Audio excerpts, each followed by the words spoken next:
competitive, right? I played 4 sports my whole life prior to college. I'm ultra competitive, right? And so I say to him, who are we up against? I want to win it. I want to bring it back to Atlanta, right? And the first name he says is Muhammad Ali. I said, we lost. He was like, nah, you got a shot. I said, I'm telling you right now, we're losing, man. He said, they want to fight in New York. I said, no need, we lost, right? And it came out, we ended up losing, but it's all good. I got nominated, right? And so I'm a guy, man, I appreciate every facet of life, right? But I also believe life is the best classroom. And so I'm very cognizant of situations, circumstances, and I firmly believe, as Sean stated, the one thing we all have in common as people is we all will face some level of adversity. And so something pretty cool happened last week when I was in Seattle. And I'm going to get to that, but first I want to explain to you the card that I have in my hand. In my house, I have a bowl, right, and I call it a quote bowl, right, because I believe it's very important before you start your day to set the environment, to set the mood. Because you can get up and just start running, and then you run out of the door, life hits you in the face, and before you know it, you woke up on top of the world, now the world is on top of you. And so every single morning, me and my kids and my wife, we go to this bowl, and we grab a quote card, and we read it, right? And we put it in whatever bag we have, and we take it out of the door with us when we travel.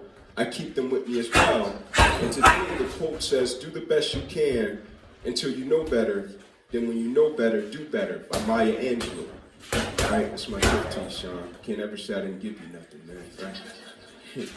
But I was in Seattle, and a guy came to pick me up last week, and you know, when he picked me up, it was around midnight.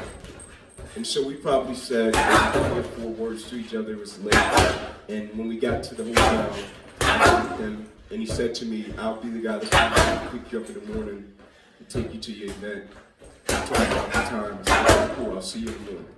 So when I came down the next morning, guys stood outside his car, we spoke, we get in the car, and we're riding for 5 minutes. And I look in the mirror, and I can see the guys crying. And so as I'm sitting in the back seat, I say to him, is everything okay? And he shakes his head kind of like, man, like you're not gonna believe it, right? And he said, my normal job, I don't drive, but my buddy owns the company. And he said whenever he gets overwhelmed, he might call me and say, hey man, can you cover a shift for me? And he said usually I'll tell him not to, right? Because you meet people and sometimes it's just not the situation. And he said I hadn't drove for him in probably 11 months. And he said for some reason when he called me yesterday, I was like, cool, I'll take it. And he said I looked you up after I dropped you off, and I saw this video about redirection, right, at 3 in the morning. And he said it gave me purpose. He said, but the reason I'm crying is because